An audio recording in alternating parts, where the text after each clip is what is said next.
गीता ज्ञान ब्लॉग से मिले अनुभवों से ब्रजभूषण जी को एक बात तो अच्छे से समझ आ गई है कि शायद ही मनुष्य जीवन की कोई ऐसी समस्या होगी जिसका हल गीता में ना हो। युगों पहले भगवान श्री कृष्ण ने जो ज्ञान अर्जुन को दिया था वो इतने समय बाद और एकदम अलग परिस्थितियों में भी हम सबको रोशनी दिखाता है। जरूरत बस गीता तक लौटने की है, इस ज्ञान के महासागर में गोते लगाने की है। उम्र का असर अब पंडित जी के शरीर पर भी होने लगा है। मानसिक स्वास्थ्य तो गीता ज्ञान की बदौलत एकदम सही है, लेकिन उम्र तो शरीर पर असर दिखाती ही है। सो दिखने लगी थी। उनके फैमिली डॉक्टर ने उन्हें नियमित चेकअप के लिए आने की सलाह दी थी और पंडित जी जानते थे कि उम्र के इस पड़ाव पर अपने स्वास्थ्य के प्रति लापरवाही उन्हें भारी पड़ सकती है। इसीलिए वे हर 3 महीने में डॉक्टर के पास चले जाते थे। ये संयोग ही था कि डॉक्टर जोशी भी कभी कभार उनका ब्लॉग पढ़ लिया करते थे। हालांकि उन्हें शुरू में यह नहीं पता था कि इस ब्लॉग को लिखने वाले पंडित जी उनके पेशेंट ब्रजभूषण जी ही हैं। इस बात का पता उन्हें बहुत वक्त के बाद उनके एक दूसरे मरीज से चला। एक बार जब पंडित जी अपने तिमाही चेकअप के लिए गए तब डॉक्टर साहब ने उनसे इस बात का जिक्र किया कि वे भी कभी कभी समय मिलने पर उनका ब्लॉग पढ़ लिया करते हैं और उन्हें पढ़कर बहुत आनंद आता है। पंडित जी ने उन्हें धन्यवाद दिया और अपना चेकअप कराने लगे। डॉक्टर ने कुछ टेस्ट वगैरह लिख दिए और 2 दिन में फिर आने को कहा। 2 दिन बाद जब पंडित जी रिपोर्ट लेकर गए तब उन्हें पता चला कि डॉक्टर साहब के पिताजी की तबीयत अचानक खराब हो जाने से वो आज क्लिनिक नहीं आए हैं। पंडित जी ने भगवान श्री कृष्ण से डॉक्टर साहब के पिता को स्वास्थ्य लाभ देने की प्रार्थना की और घर चले गए। फिर अगले 2 दिनों के बाद जब वो दोबारा क्लिनिक पहुंचे तो इस बार डॉक्टर साहब मिल गए। उन्होंने रिपोर्ट्स देखकर पंडित जी को खान पान में कुछ परहेज बताए और कुछ दवा भी लिख कर दी।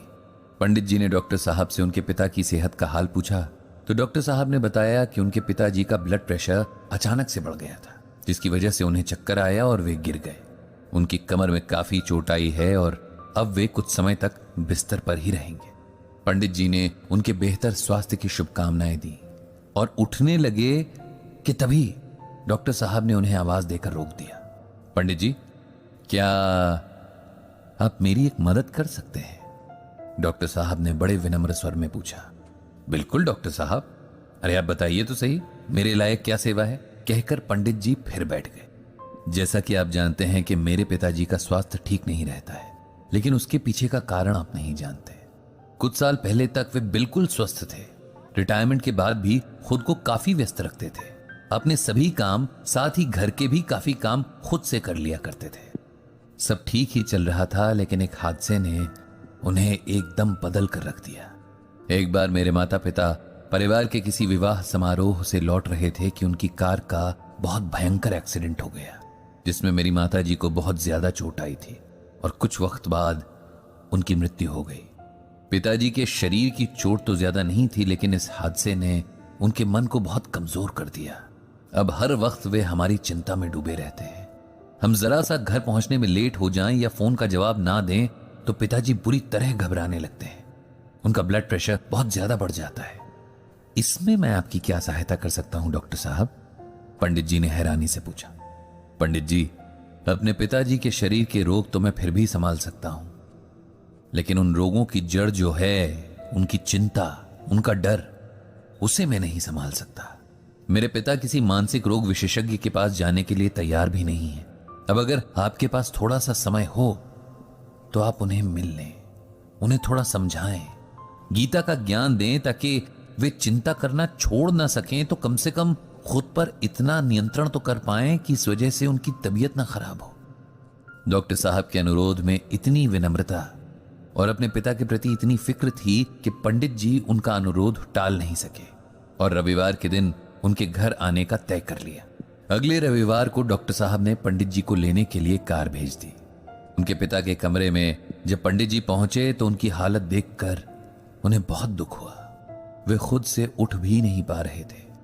बातों की शुरुआत थोड़ी धीमी थी, लेकिन जिस तरह बच्चे अजनबियों के साथ धीरे धीरे खुलते हैं और फिर बोलना बंद ही नहीं करते, ठीक यही हाल डॉक्टर साहब के पिताजी का भी था।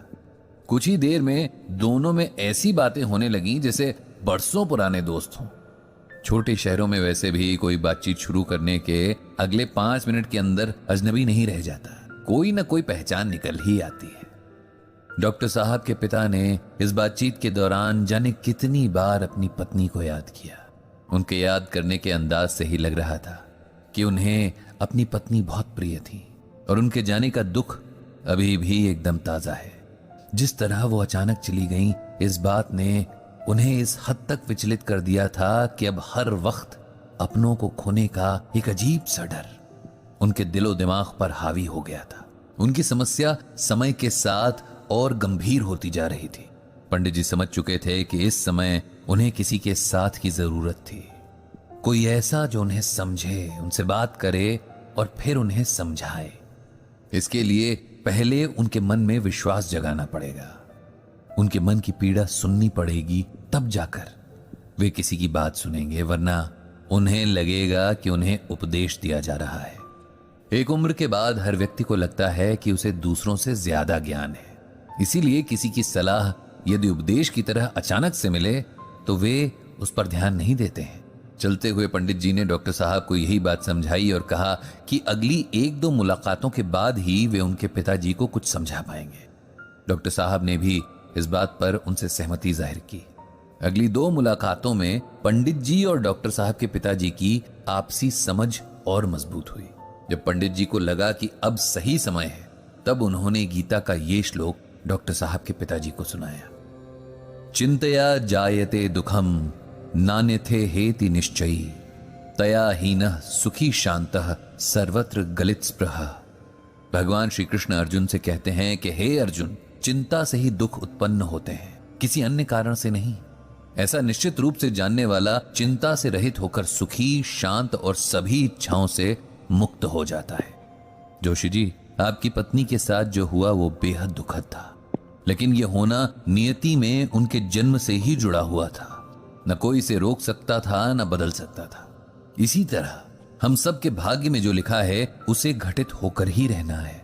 हम उसे एक पल के लिए भी आगे पीछे नहीं कर सकते। इसीलिए इस सच को स्वीकार करने में ही भलाई है। चिंता करने से सिर्फ और सिर्फ मन और शरीर को कष्ट पहुंचता है, इसके अलावा कुछ नहीं बदलता। इसीलिए आप चिंता करना छोड़ दें। जीवन में एक हादसा हुआ, इसका अर्थ ये नहीं कि वो दोबारा दोहराया जाएगा। इसीलिए जीवन के कीमती वक्त को चिंता में नष्ट कर देना व्यर्थ है। आप खुद को इस चिंता से मुक्त कीजिए और अपने आप को किसी दूसरे उपयोगी काम में लगा दीजिए।